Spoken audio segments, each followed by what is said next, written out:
Let's do air conditioning. Magandang araw mga ka-aircon. Ang video na ito ay may kinalaman tungkol sa tanong ni Ma'am Christine Morabi sa ating naunang video kung bakit may water leak ang indoor unit ng kanyang aircon. Ngayon naman po ay isi-share natin ang kasunod na maaaring maging cause. Ma'am Christine, ang pangalawang dahilan kung bakit may malakas na tulo sa loob ng ating aircon ay dahil sa undercharge ito ng freon o refrigerant. Kapag bumaba po sa standard na karga ng freon ng ating unit, ay maaaring mag-cause ito ng ice build-up sa ating mga tubings at lalong-lalo na po sa evaporator coil or fins ng ating mga indoor unit. Katulad nitong mga halimbawang kuha po na naka-flash sa ating screen mula sa mga client natin na may kaparihong challenge. Kapag nag-ice build-up po ang fins ng ating indoor unit at nalusaw ang mga namuong yelo, ay magiging cause ito ng malakas na pagtulo sa loob.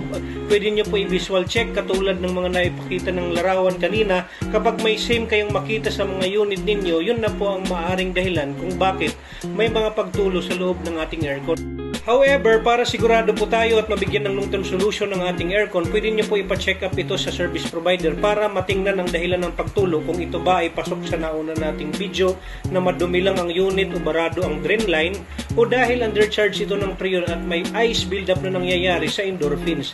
Mga iba pang dahilan ng pagtulo ng ating mga window type at split type aircon, abangan po sa mga next videos.